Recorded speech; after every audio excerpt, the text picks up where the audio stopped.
नारद जी के मन में विवाह कराने की प्रेरणा होगी।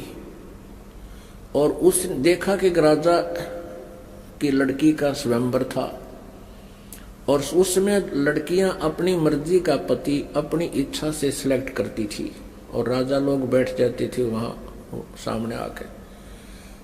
नारद जी ने विवाह कराने की सोची और फिर सोचा भी मेरा विवाह कौन करेगा, मैंने तो कचकोला कढ़ा रखा है, इतनी मोटी छोटी सिर पे और शकल भी ठीक को ना। तो उसने सोचा कि भगवान विष्णु से उनका स्वरूप ले लेता हूं। एकांत में जाकर टेलीफोन किया, याद किया, श्री विष्णु जी प्रकट हो गए। नारद जी ने कहा भगवान मैंने विवाह करवाना है और आप मना मत करियो, आज पहली बार आपसे कोई वस्तु मांग रहा हूं, मुझे आप हरि रूप चाहिए, मुझे हरि रूप चाहिए,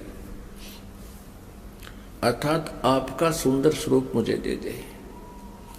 श्री विष्णु जी ने कह दिया तथास्तु। अब उसका बंदर का मुंह लग गया, बंदर का, हरि माने बंदर भी होता है।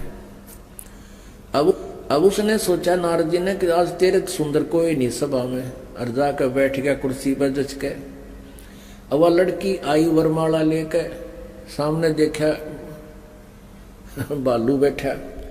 अब वह एक कदम पीछे से होकर आगे चली गई।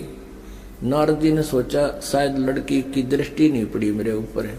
वहां से उठकर एक और खाली चेयर थी दूसरे लोग वहां जा बैठा। जो वहां से भी लड़की आगे निकल गई। नारद जी कहने लगे भाई ये अंधी है क्या? और दूसरे तो बोला, साथी ने उसको यो दिखा दिया दर्पण, अगर देख अपनी शकल तो देख ले, हमने डर लागे तेरे थे। तब उसने देखा जब दर्पण यानी अपनी शकल देखी, उसने बिना गिनती की गाली दे दी विष्णु भगवान को नारद जी ने। और उसी समय विष्णु जी आगे और विष्णु जी के गले में वरमाला उस लड़की ने डाल दी।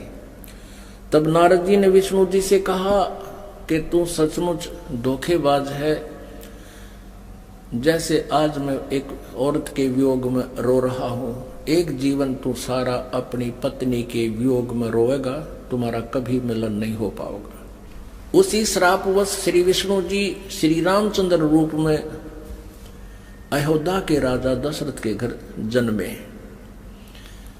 युवा होते ही विवाह हुआ, सीता जी के साथ विवाह होते ही वनवास हुआ। वनवास में तुरंत ही कुछ ही वर्षों के बाद सीता जी का अपहरण हुआ और रावण के साथ युद्ध हुआ। युद्ध के बाद घर ले आए सीता जी को और एक धोबी के व्यंग से सीता जी को घर से निकाल दिया। आजीवन श्री राम और सीता जी का मिलन नहीं हुआ। पुण्यात्मा, भले ही श्री रामचंद्र जी अयोध्या का राज करते थे, लेकिन जिस व्यक्ति का परिवार कहीं हो, उसकी पत्नी कहीं, बच्चे कहीं और वो कहीं, वो सपने में भी सुखी नहीं हो सकता। और अंत समय में जब उसने पता चला कि मेरे पुत्र लव और कुश यहाँ पर हैं, तो उन्होंने भी उससे नफरत होगी और उनसे बात करना पसंद नहीं किया और सीता जी भी पृथ्वी के अंदर समा गई, उसके दर्शन तक नहीं किए।